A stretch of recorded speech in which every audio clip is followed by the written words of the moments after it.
अस्सलाम वालेकुम everyone, I hope you guys are doing well. Welcome to my YouTube channel आपकी doctor Isha महक।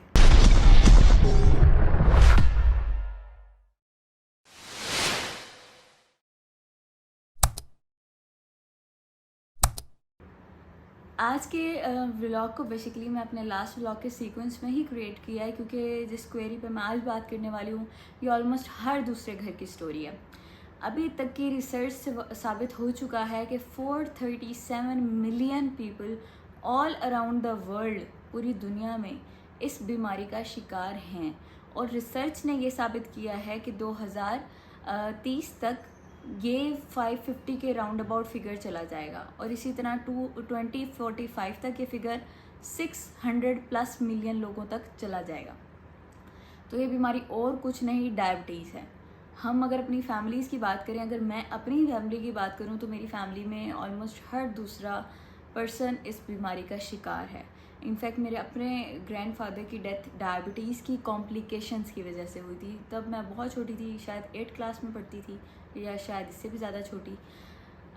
अच्छा जी, तो आज के व्लॉग का आगाज़ करते हैं हमेशा की तरह दरूद पाक की रेसिटेशन से। आऊज़ु बिल्लाहि मिनश्शैतानिर रजीम, बिस्मिल्लाहिर्रहमानिर रहीम। अल्लाहुम्मा सल्लि अला मुहम्मद व अला आलि मुहम्मद कमा सल्लैता अला इब्राहीम व अला आलि इब्राहीम इन्नका हमीदुम मजीद। अल्लाहुम्मा बारिक अला मुहम्मद व अला आलि मुहम्मद कमा बारकता अला इब्राहीम व अला आलि इब्राहीम इन्नका हमीदुम मजीद। डायबिटीज़, जिसको आम ज़ुबान में शुगर कहा जाता है, क्या होती है, कैसे होती है, इसकी कितनी तरह की इकसाम हैं और इसकी कॉम्प्लिकेशंस क्या हैं, इसके रिस्क फैक्टर्स क्या हैं, इसके ट्रीटमेंट ऑप्शंस क्या हैं।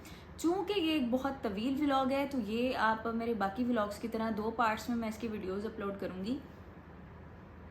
दोनों पार्ट्स इक्वली अहमियत के बेसिकली हामिल हैं, क्योंकि पहले पार्ट में मैं आपको रिस्क फैक्टर्स बताऊँगी और ये बताऊँगी कि डायग्नोज किस तरह करते हैं। दूसरे पार्ट में आपको सारी मैं इसकी कॉम्प्लिकेशन, प्रिवेंशन और ट्रीटमेंट के बारे में गाइड करूँगी।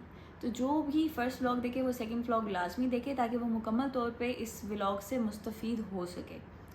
अच्छा जी, तो डायबिटीज़ सबसे पहले क्या होती है और इसकी कितनी इकसाम है।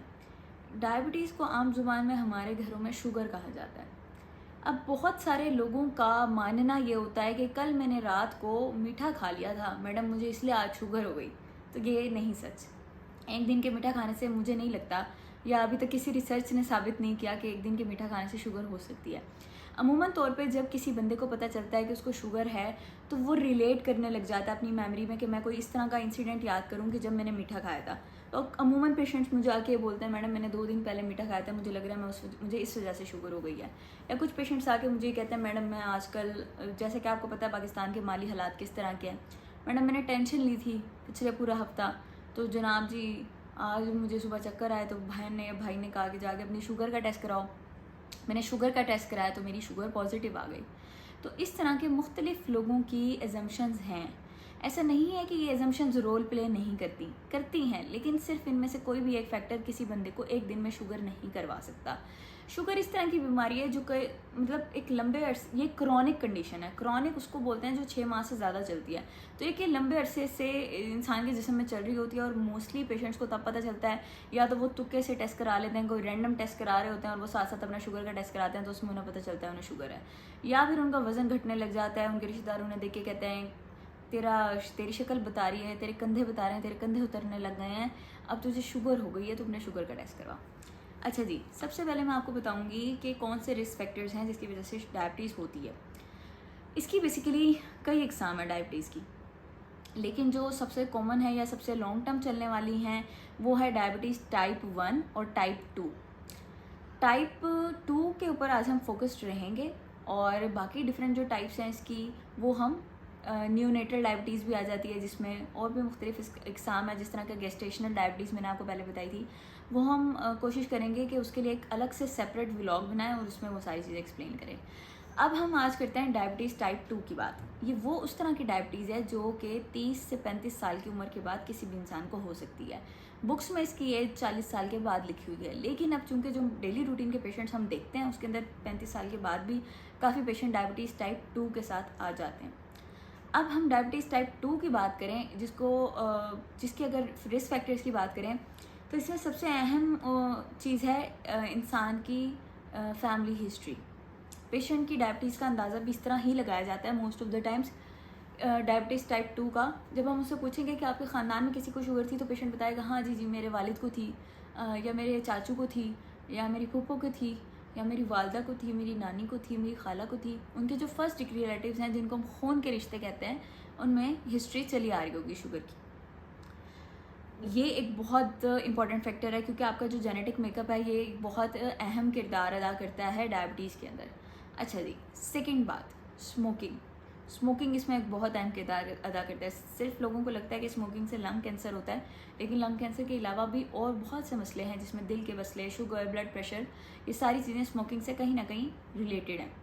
अच्छा, थर्ड, सेडेंट्री लाइफस्टाइल, इस तरह का ज़िंदगी गुजारने का अंदाज़ जिसमें पेशेंट ज़्यादा देर बैठा रहता है, या फिर ज़्यादा चलता फिरता नहीं है, ज़्यादा मोबिलाइजेशन नहीं है। आजकल के दौर में हमारी बहुत सारी जॉब्स इस तरह होती हैं, रिमोट जॉब्स बहुत सारे लोग कर रहे होते हैं, इस तरह की जॉब्स जो लोग घर बैठ के करते हैं, तो उनकी चूँकि एक्टिविटी एक नॉर्मल उस तरह के बंदे से जो कि चल के ऑफिस जाता है, किसी ऑफिस में जाता है, उसकी निस्बत थोड़ी कम होती है। तो ये किसकी वजह है? प्रोसेस्ड फूड्स का, बेकरी आइटम्स का बहुत ज़्यादा इस्तेमाल। जो हम बेकरी आइटम्स खाते हैं ना, इनका ग्लाइसीमिक इंडेक्स बहुत हाई होता है। ग्लाइसीमिक इंडेक्स को अगर मैं आम जुबान में आपको समझाऊं तो हम ये कह सकते हैं कि जब हम ये चीज़ें खाते हैं तो एकदम से ये हमारी शुगर बहुत हाई कर देते हैं। फिर हमारा जो पेंक्रियाज है, ठीक है, जिसको कुछ लोग तिल्ली भी कहते हैं, वो फिर उसके अगेंस्ट इंसुलिन स्क्रीट करता है, और वो उसको शुगर को बैलेंस आउट करती है, उसको बैलेंस करती है, उसको नॉर्मल रेंज में लेके आती है। तो अगर इस तरह के खाने जिनका ग्लाइसेमिक इंडेक्स बहुत ज़्यादा है, डेली बेसिस पे पेशेंट ले रहा है, बड़े लंबे अरसे तक ले रहा है, तो डेफिनेटली ये शुगर का सबब बन सकते हैं, क्योंकि ये एकदम से आपके शुगर लेवल को बहुत हाई कर देते हैं। ब्लड में शुगर की अमाउंट बहुत ज़्यादा हो जाती है, ग्लूकोज की अमाउंट बहुत ज़्यादा हो जाती है। अच्छा, इसके अलावा स्ट्रेस का बहुत ज़्यादा मेजर फैक्टर है इसके अंदर, और भी काफ़ी मल्टीपल रीजंस हैं, अननोन रीजंस भी हैं, जिसके मतलब हम एग्जैक्ट नहीं बता सकते कि एग्जैक्ट परफेक्ट क्या रीज़न हो सकती है किसी भी इंसान के अंदर डायबिटीज़ की।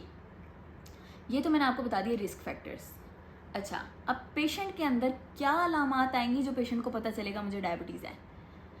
आजकल पिछले कुछ दिनों में मैंने 2 से 3 पेशेंट इस तरह के देखे, जिन्होंने आके मुझे कहा कि मैडम साहिबा हमारे जिस्म में बड़ा दर्द होता है, मैडम थके थके रहते हैं, मैडम हिम्मत नहीं है, मैडम भूख नहीं लग रही, वज़न कम हो रहा है, मैडम मुझे लग रहा है मेरे ना वज़न कम हो रहा है, मैं दिखने में मुझे मेरे कपड़े खुले महसूस हो रहे हैं, मेरा फेस उतर रहा है। मैंने कहा आपने कभी अपनी शुगर चेक कराई है? नहीं मैडम, हमें शुगर नहीं है। जब मैंने उन्हें कहा कि आप अपनी शुगर चेक कराएं, और मैंने उन्हें टेस्ट लिख के दिए कि आप मुझे टेस्ट ला के दिखाएंगे रिपोर्ट, तो उसके अंदर उनकी शुगर डायग्नोज हो गई। तो इसी से रिलेटेड सिम्टम्स में सबसे पहले आता है जिस्म का थका थका होना, ठीक है, जिस्म में जान नहीं होगी, जिस्म में कोई काम करने की सकत नहीं होगी, बंदा थका थका फील करेगा, ठीक है।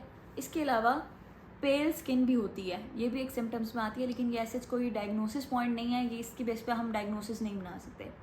पेशेंट को बार बार छोटे पेशाब की हाजत होगी, पेशेंट को प्यास बहुत ज़्यादा लगेगी, पेशेंट को भूख बहुत ज़्यादा लगेगी, ठीक है। हम डॉक्टर्स इसको अपनी जुबान में पॉलीयूरिया, पॉलीडिप्सिया और पॉलीफेजिया बोलते हैं।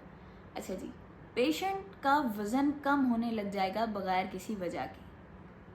पेशेंट की टांगें सुन होती हुई महसूस हो सकती हैं उसे। अगर किसी पेशेंट को बहुत लंबे अरसे से डायबिटीज़ चल रही है और उसने डायग्नोज नहीं की, उसने ब्लड टेस्ट नहीं कराए, तो एक टाइम पे आके वो जो शुगर ज़्यादा होगी वो आपकी आंखों पे आके, नसों पे, नर्व्स पे बेसिकली न्यूरोपैथी कर देती है, रेटिनोपैथी कर देती है, तो ये सारे इफेक्ट्स आने शुरू हो जाते हैं। तो ये कुछ सिम्टम्स हैं जिसकी बेस पे पेशेंट को हम डायग्नोज कर सकते हैं कि इसके अंदर डायबिटीज़ के चांसेस हो सकते हैं।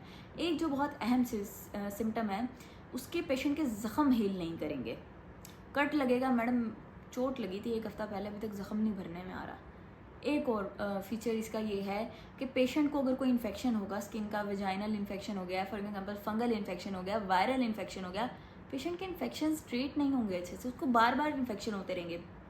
पेशेंट आगे मुझे कहेगा मैडम मुझे 1 साल से ना जिस्म पे दाद बन रहे हैं, ददरी भी जिसको उर्दू ज़ुबान में कहते हैं, हम टीन या रिंग बम भी बोलते हैं, तो वो मुझे बन रहे हैं, मेरे ठीक नहीं होने में आ रहे। क्योंकि जो डायबिटीज़ है ये आपकी ओवरऑल क़ुव्वत मुदाफ़ियत को बहुत कमज़ोर कर देती है, और जब तक इसका आपका अच्छा कंट्रोल नहीं होता है आपकी बॉडी को बहुत बुरे तरीके से डैमेज कर रही होती है, जो उस वक्त पेशेंट को पता नहीं चल रहा होता कि मेरे साथ क्या हो रहा है, लेकिन अंदर ही अंदर ये बीमारी पेशेंट को खोखला कर रही होती है। उम्मीद है आपको ये सारे रिस्क फैक्टर समझ आ गए होंगे, इस सारे डायग्नोसिस पॉइंट्स भी समझ आ गए होंगे कि किस बेस पे हम डायग्नोज करेंगे। अच्छा, ये वाला पार्ट बस मैं अब आपको डायग्नोसिस के कुछ टेस्ट बता के एंड करूँगी, और फिर बाकी सारी इन्फॉर्मेशन नेक्स्ट व्लॉग में होगी। अब हमें पता कैसे चलेगा, टेस्ट कौन से करवाएं कि हमें पता चले कि डायबिटीज़ है हमें। फास्टिंग ब्लड शुगर, जैसा कि इसका नाम बता रहा है, फास्टिंग का मतलब 8 घंटे तक आपने कुछ खाया पिया ना हो, ठीक है। रात अगर 12 बजे फॉर एग्जांपल आपने आखिरी कुछ खाना खाया है, जूस पिया है, कुछ भी, तो अगली सुबह 8 बजे तक आप ये टेस्ट करा लें, ठीक है। इसकी कुछ वैल्यूज़ हैं जिसको हम 3 क्लासेस में डिवाइड करते हैं। एक तो है नॉन डायबिटिक पेशेंट, ऐसे पेशेंट जिनको शुगर नहीं है। एक है प्री डायबिटिक। प्री डायबिटिक वो होते हैं जिनकी शुगर नॉर्मल शुगर से तो थोड़ी हाई होती है, लेकिन अभी वो एग्जैक्ट डायबिटीज़ वाली रेंज में नहीं गई होती। अगर किसी पॉइंट पे कंट्रोल कर लिया जाए तो बहुत सारे पेशेंट डायबिटिक होने से बच जाते हैं, ठीक है। और थर्ड है डायबिटीज़। फास्टिंग ब्लड शुगर, इसकी थोड़ी सी मैं आपको वैल्यूज़ के बारे में भी गाइड कर दूँ कि वो टेस्ट पे कितनी वैल्यूज़ आएंगी तो आपको पता लगेगा कि आपको शुगर है या नहीं है। अगर आपकी फास्टिंग ब्लड शुगर 100 से कम है तो आपको शुगर नहीं है। अगर आपकी फास्टिंग ब्लड शुगर 100 से 126 के दरमियान है तो आपको नियर फ्यूचर में अनकरीब डायबिटीज़ होने के चांस हैं, अगर आपने अपनी ज़िंदगी का तौर तरीके ना बदले तो। और अगर आपकी फास्टिंग शुगर 126 से ज़्यादा है तो इसका मतलब आपको डायबिटीज़ है, आपको शुगर है, ठीक है। इसी तरह अगर रैंडम ब्लड शुगर जो नॉर्मल एक बंदे की 126, 130, 120 के आसपास होती है, अगर वो आपकी इस नॉर्मल रेंज से ज़्यादा है या 200 से ज़्यादा है तो इसका मतलब आपको शुगर है। थर्ड टेस्ट HbA1c, इसको बेसिकली ये टेस्ट नहायत अहमियत का हामिल इसलिए है क्योंकि हमें 3 महीने का डाटा दे देता है कि एक बंदे का लास्ट 3 महीने में शुगर कंट्रोल कैसा रहा है। अब इसकी परसेंटेज अगर 5.7% से कम है तो आपको शुगर नहीं है। अगर इसकी परसेंटेज 5.7 से 6.4 के दरमियान है तो आप प्री डायबिटिक हैं, आपको शुगर होने के चांसेस हैं, या आपकी बॉडी में अब ब्लड ग्लूकोज लेवल ज़्यादा है। अगर आपकी HbA1c 6.4% से ज़्यादा है तो इसका मतलब आपको शुगर है, ठीक है। आई होप यहाँ तक क्लियर हो गया होगा। इसके अलावा इसका एक टेस्ट होता है ओरल ग्लूकोज टॉलरेंस टेस्ट। ये टेस्ट हम प्रेगनेंसी में शुगर को डायग्नोज करने के लिए, शुगर की तशखीस करने के लिए करते हैं, और साथ ही साथ ये हम आम बंदों में भी कर सकते हैं शुगर की तशखीस करने के लिए। इसकी वैल्यूज़ डिफरेंट होती हैं और ये थोड़ा सा डिफरेंट तरह का टेस्ट होता है। इसमें एक ही दिन में आपके 2 से 3 दफ़ा या 4 दफ़ा सैंपल्स रिपीट होते हैं, ठीक है। तो ये थे सारे टेस्ट, ये थे रिस्क फैक्टर्स, ये थे सिम्टम्स जो कि एक शुगर वाले बंदे को हो सकते हैं। याद रखिएगा मैं डायबिटीज़ टाइप 2 की बात कर रही हूँ। डायबिटीज़ टाइप 1 के लिए जैसे मैंने मेंशन किया मैं अलग व्लॉग बनाऊंगी। अभी इस डायबिटीज़ टाइप 2 से रिलेटेड बाकी इन्फॉर्मेशन जानने के लिए आपको मेरी इस वीडियो का सेकंड पार्ट देखना पड़ेगा। अब तक के लिए इतना ही, अपना ख्याल रखिएगा। अल्लाह हाफिज़।